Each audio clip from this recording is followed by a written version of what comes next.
پاکستان کی دفاعی محاذ پر ایک اور کامیابی، پاکستان نے ابدالی میزائل کا کامیاب تجربہ کر لیا۔ ISPR کے مطابق ابدالی میزائل زمین سے زمین پر 450 کلومیٹر تک مار کر سکتا ہے۔ لانچ کا مقصد فوجیوں کی آپریشنل تیاری کو یقینی بنانا تھا۔ میزائل جدید نیویگیشن سسٹم اور بہترین خصوصیات کا حامل ہے۔ صدر مملکت، وزیر اعظم، chairman joint chiefs of staff committee اور سروسز چیفز کی حصہ لینے والے فوجیوں، سائنسدانوں اور انجینئرز کو مبارکباد۔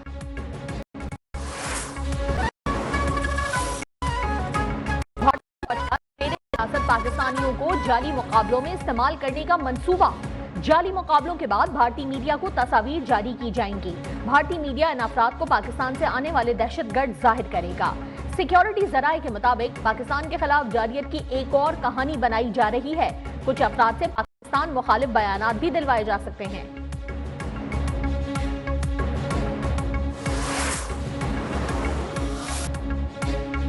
بہار انتخابات جیتنے کے لیے مودی کا پہلگام ڈرامہ بے نقاب۔ مودی نے بہار انتخابات جیتنے کے لیے پہلگام فالس فلیگ کا ڈرامہ رچایا۔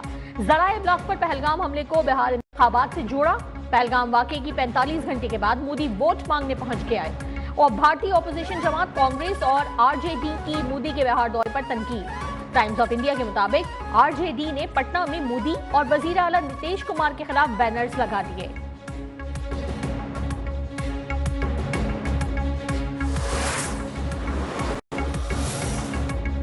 بھارت کا پہلگام فالس فلیگ کے بعد پروپیگنڈا پھر بے نقاب۔ بھارتی کانگریس کے سابق وزیر سیف الدین سوز نے پاکستان کا پانی روکنے کے بھارتی دعووں کا پول کھول دیا۔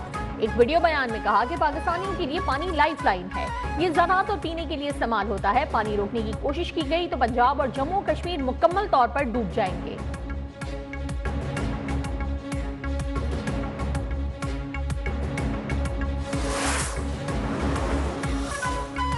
بھارت کی جانب سے اونچے ہتھ کنڈوں کا سلسلہ جاری، پاکستان سے تمام اشیاء کی درآمد پر پابندی لگا دی۔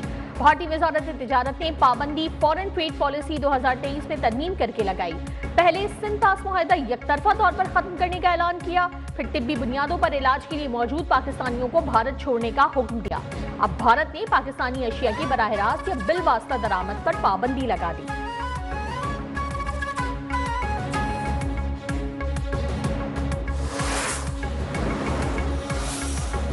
بھارت سے بڑھتی کشیدگی، پاکستان کا سلامتی کونسل اجلاس بلانے پر غور۔ پاکستانی مندوب عاصم افتخار نے کہا کہ پاکستان خطے کی صورتحال پر گہری نظر رکھے ہوئے ہے۔ بھارت کی پیدا کردہ صورتحال عالمی امن کے لیے خطرہ ہے۔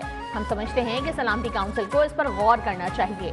غزہ اور کشمیر کا مسئلہ اقوام متحدہ کی قراردادوں کے مطابق حل ہونا چاہیے۔ بھارت بلوچستان میں دہشت گردی میں براہ راست ملوث رہا ہے۔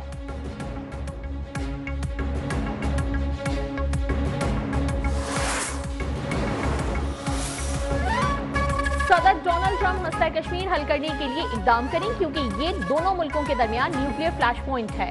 امریکہ میں پاکستان کے سفیر رضوان سعید شیخ کا کہنا ہے، بھارت نے حملہ کیا تو دو ایٹمی طاقتوں کے درمیان جنگ خطرناک صورتحال اختیار کر سکتی ہے۔ بھارتی حکومت اور میڈیا پر اس وقت جنگی جنون سوار ہے۔ بھارت کو پہلگام حملے کی غیر جانبدار اور شفاف تحقیقات کی پیشکش کی ہے۔ بھارت جموں کشمیر میں اپنی انتظامی کوتاہیوں کو دور کرنے کے بجائے سرحدوں سے باہر کیوں دیکھ رہا ہے؟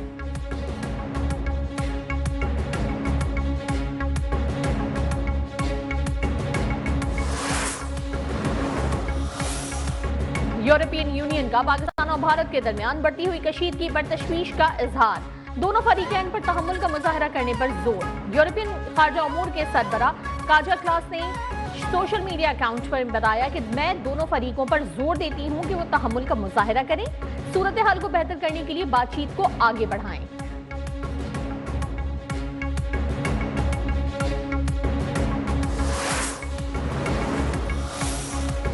پروپیگنڈا بھی کام نہ آیا، امریکہ نے بھارت کو آشیرواد دینے سے انکار کر دیا۔ امریکی وزیر خارجہ مارکو روبیو کی بھارتی ہم منصب جے شنکر سے ٹیلی فونک گفتگو۔